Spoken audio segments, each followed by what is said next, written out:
Kicking it off is Reece from Digital Surveying, focusing a bit on mining, and from Saga, ending off the mining side of things, and then we'll move on to some more geotech talks.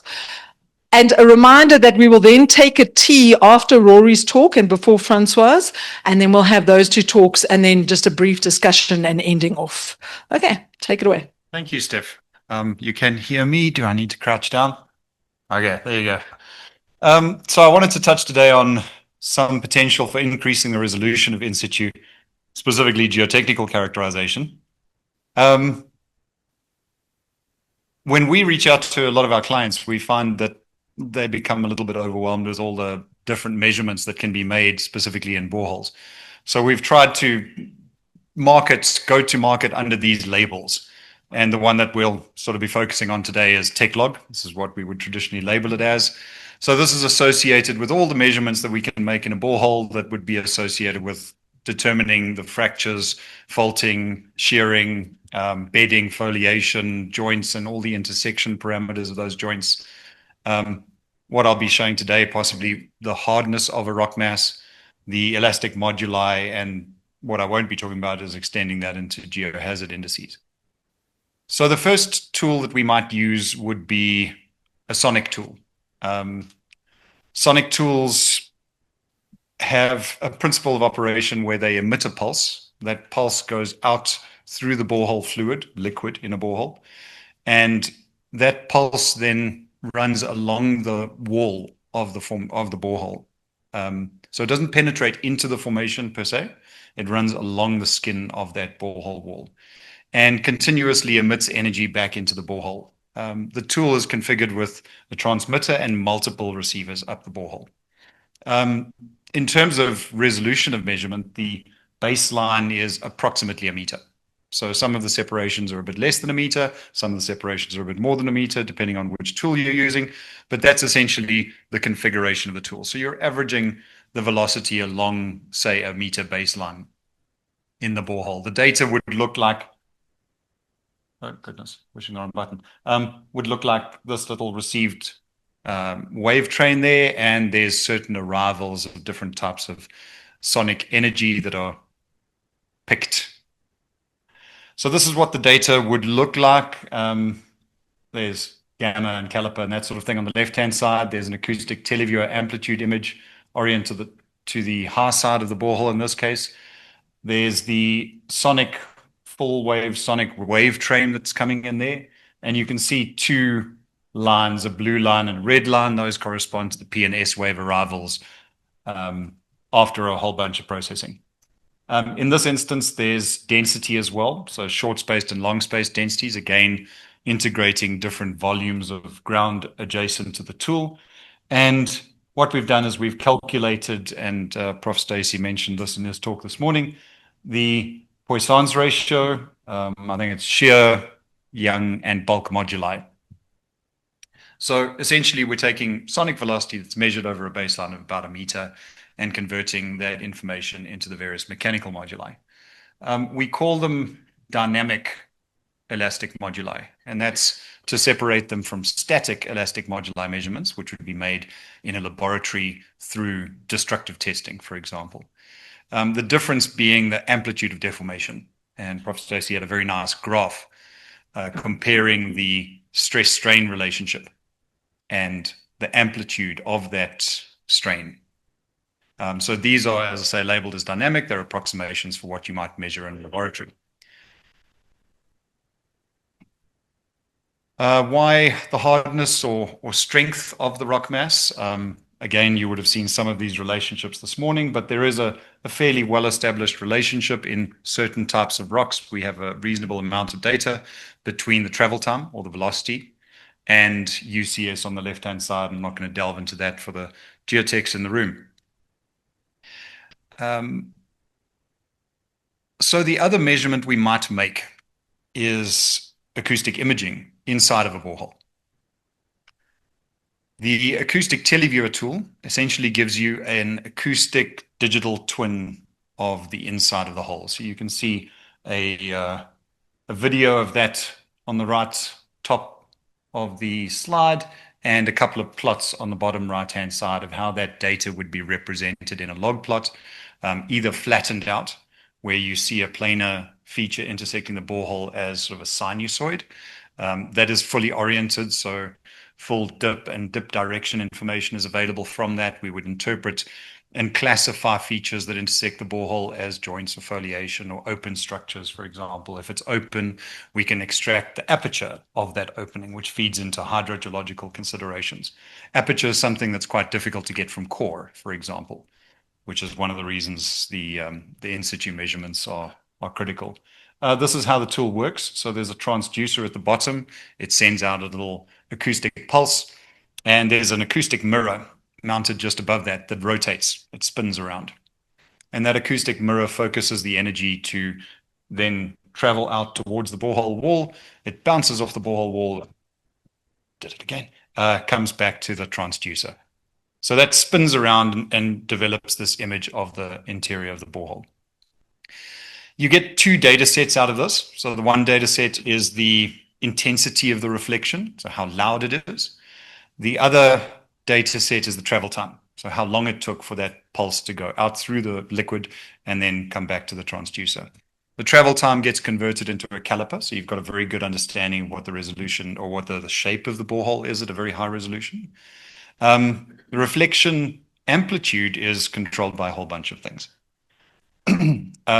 principally by the reflection coefficient.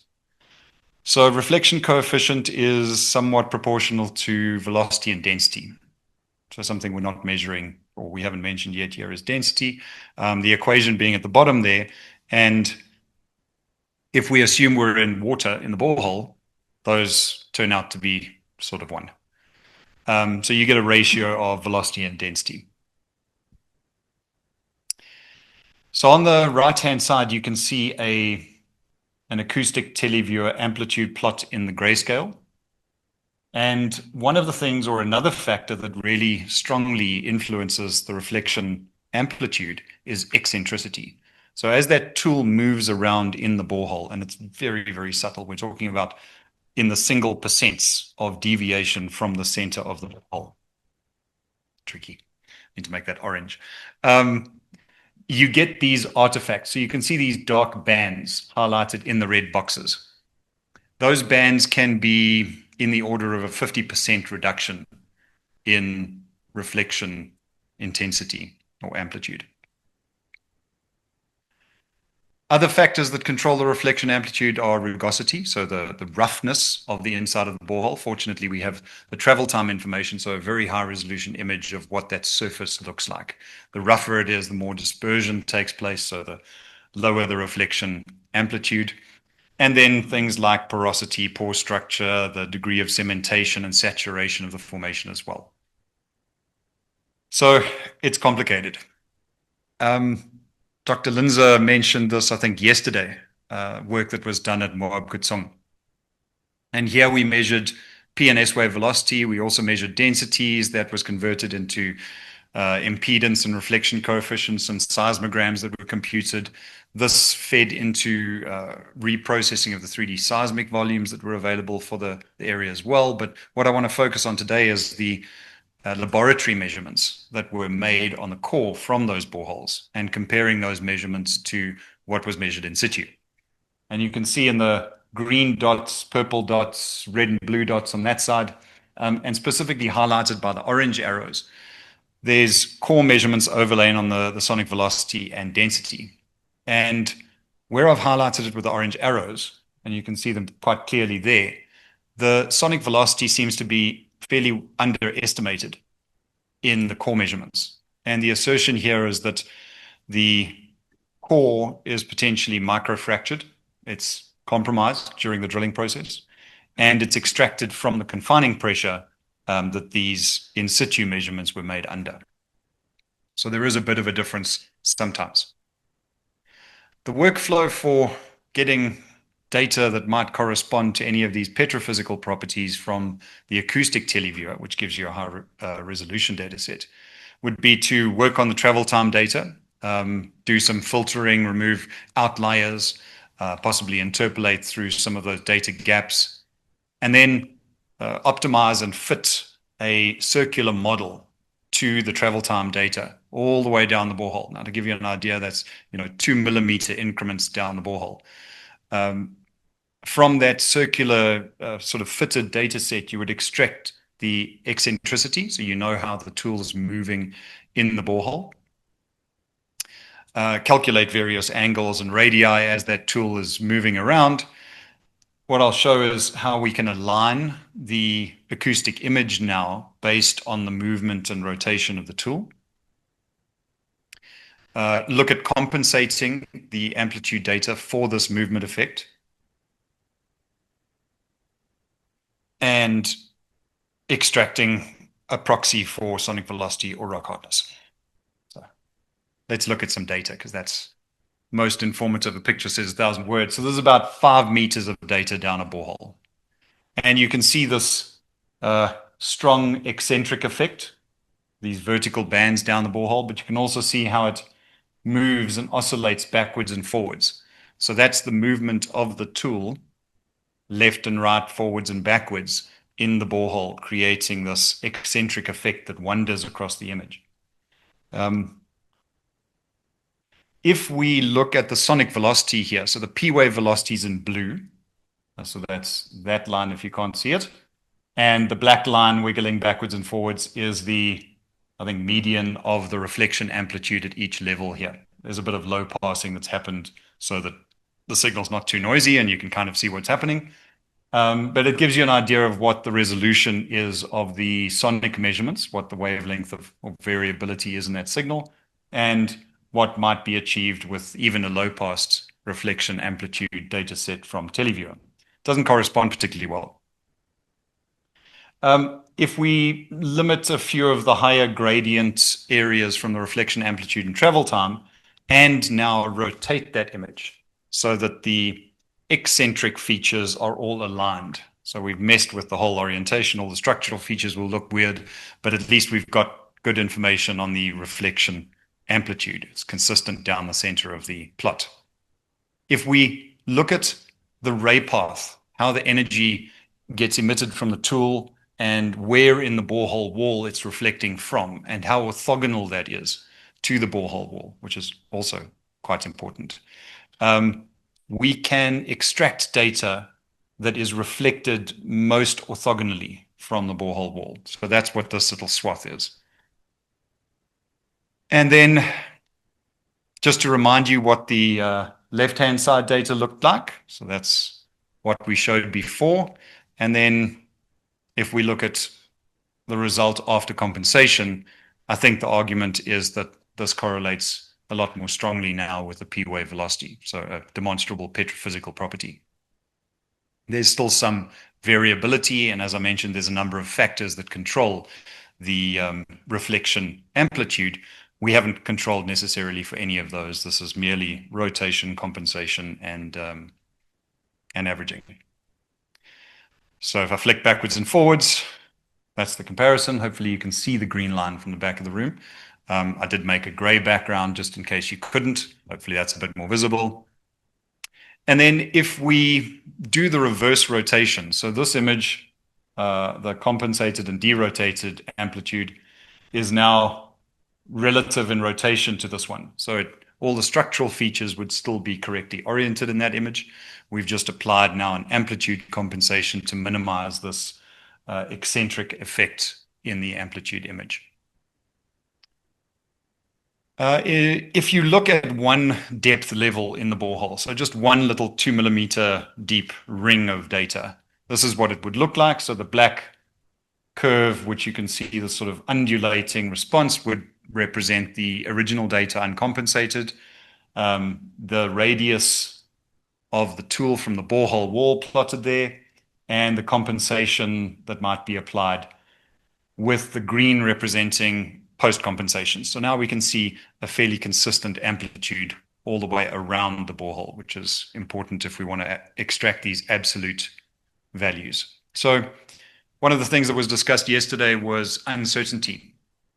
Geophysicists can give you all sorts of data and all sorts of models, but how can we quantify how confident we are in these data? So This process allows us to extract all sorts of confidence metrics, all sort of quality assurance metrics. And one of them might be eccentricity. So how off-center is the tool in the borehole? The other one might be looking at the variability in the reflection amplitude. So what is the standard deviation of that? Looking at the travel time data and how variable that is. So proxy for the roughness of the borehole wall, the rugosity. And rotation. So how is this tool rotating? How is that eccentricity changing in orientation across the length of the borehole? And we can put all of those things together and give some indication of confidence in the end results. And then I thought I'd show you an example of what this looks like in broken ground, not nice homogeneous ground like we looked at before. So here you can see, and for those that prefer a rainbow color scale, I know all the geophysicists in the room their eyes are trained on this. This is the travel time image. And you can see there's actually open voids in the side of the borehole here. And those correspond to very, very low reflection amplitude data. That data is beyond the measurable limits of the tool, so it remains essentially masked out.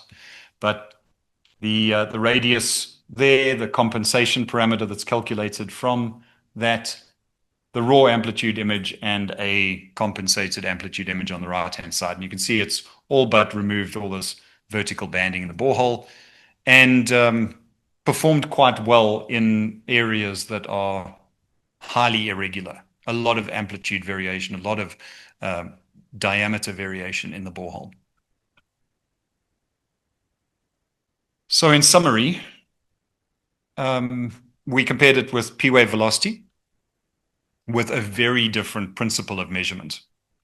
P-wave being sort of a wave that travels along the side of the borehole at a resolution of about 1 meter, or a wave zone of about 1 meter, compared to these sort of spot data sets of 2 millimeters in size from the acoustic televiewer.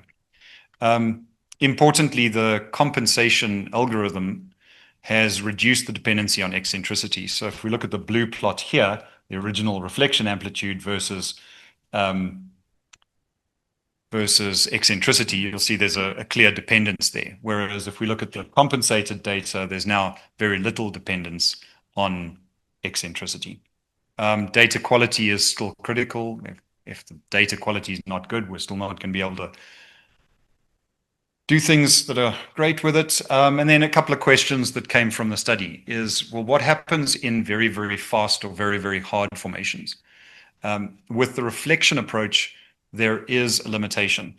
It's a controlled source. So we're not looking at just travel time from one point to another. We are emitting a pulse, and that pulse is limited in amplitude. If the rock is very hard, we likely saturate. So we get to a point where the amplitude that's received maxes out.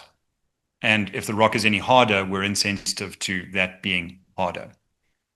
That might be based on limited data, give or take 6,000 meters per second. We need to investigate more data. Fortunately, we have that to come up with a reliable number. And then if we do have sonic logs and we can get to a demonstrable, repeatable workflow to extract similar information from the reflection amplitude, can the deviations be used to point to things like variations in density without running radioactive sources in a borehole? So I think that brings me to the end of that. So thank you to the organizers, Stefan and Wesley, and for your attention. Questions? Any questions? Leaving. The organizers spoke about wrapping up really early today. So yeah, everyone who asks a question is standing between home and everyone in this room. Jeff. Reece, what is the source of the tool wandering around in the borehole? Well, weren't there centralizers there? Yes, so this is run on a centralized tool. We're talking about as I say, 1, 2, 3% off-centerness eccentricity in the borehole. So very, very small changes. So generally when a tool's run in an inclined hole, the weight of the tool will depress the centralizers slightly.